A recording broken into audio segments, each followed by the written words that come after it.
अस्सलाम वालेकुम दोस्तों। जी तो मुझा प्री प्यारा दोस्त अली आई मुजाज सुमरो हींअर रायपुर का ट्रेन में सफ़र करे रोड़ी लहंदा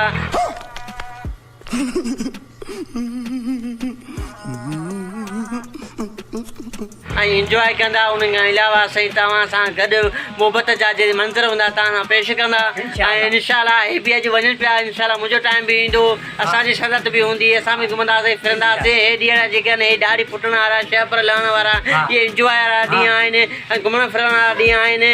पोड़े खेॾण खां पोइ इंजॉय का बि न वणंदी आहे, हर माण्हू चाचो चाचो सरींदो आहे। सो उन ते बि उन खां बहितर आहे त हीअ उमिरि आहे इंजॉय जी आहे, घुमण फिरण जी आहे। ऐं हे ॾिसो मासूम चेहरा लावारस चेहरा खिलण सां असांखे रोअंदो चेहरा चेहरा बि असांजे साम्हूं अची चैनल सब्सक्राइब करण भला काउं ॾियां। अस्सलाम वालेकुम दोस्तों, हींअर नई सी सलामणी करे थो कयां। असांजो पहिरीं प्यारो दोस्त आहे मुजाहिद हुसैन सुमरो, उन जो चैनल आहे मुजाहिद हुसैन सुमरो। उन जो चैनल सब्सक्राइब कयो, फॉलो कयो, लाइक कयो, कमेंट्स कयो ऐं उन ते भला भला जेको आहे सो फ्रूट ऐं उमारियो। वालेकुम दोस्तों, जी आया मुजाहिद सुमरो ऐं हे आहे अली ऐं हे आहे बाब। मां वञी रहियो आहियां राणीपुर।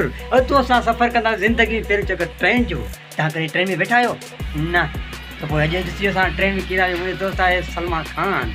सर कहिड़ा हाल आहिनि? ठीकु, तव्हां ॿुधायो।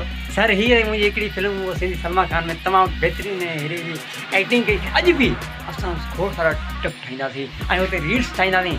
तव्हां असांखे सपोर्ट कयो, न कंदा त असां थोरे खे खोड़ में चक पाईंदासीं। मेहरबान तुझे किरने वाह ओ दिल रुबा वाह वाह। हिंदाणो हुजे, चिप्स हुजे, चराण हुजे, खीर हुजे, मखण हुजे, तरियल भिंडी हुजे, सभु चओ सुभान अल्लाह।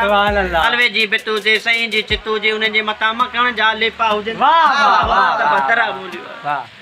तव्हां आहियो घर खां, अली आहे, यासिर आहे, हिन थोरो असां इंजॉय थोरो पंध था कयूं। पोइ हलंदी वरी ईंदी गाॾी, वरी हलूं था अॻे। जीअं त प्यारा दोस्तो भाऊ का लाहौर इस्लामाबाद हलूं। हा वाह, कराची न लाहौर लाहौर असां धोखो थियो आहे। हिते आयासीं, टाइम हुई रेल जी तक़रीबन 10 साढा 10 हिमल 1 थी आहे। रेल जे आसरे वेठा दोस्त रोए थो छा थियो आहे? रेल कोन आई आहे। पोइ हाणे जेको वधीक रेल इहा आहे असां सां गॾु।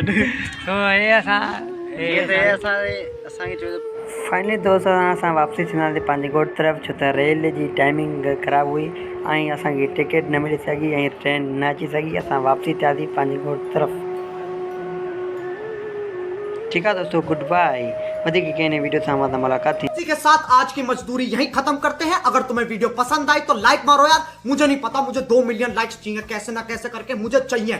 इतना झिला मैं कभी नहीं होऊंगा अपनी पूरी जिंदगी में जितना इसमें झिलाऊं। मुझे चाहिए ही चाहिए, तो लाइक मारो। और अगर तुम लोग नए हो तो सब्सक्राइब करो। वो जो लाल वाला बटन है उस पर फूट फेंक के मारो या फिर मोमबत्ती, मुझे नहीं पता, बस क्लिक हो जाना चाहिए। अब मैं भी जा रहा हूं, मुझे पैसों के पीछे भागना है। बाय।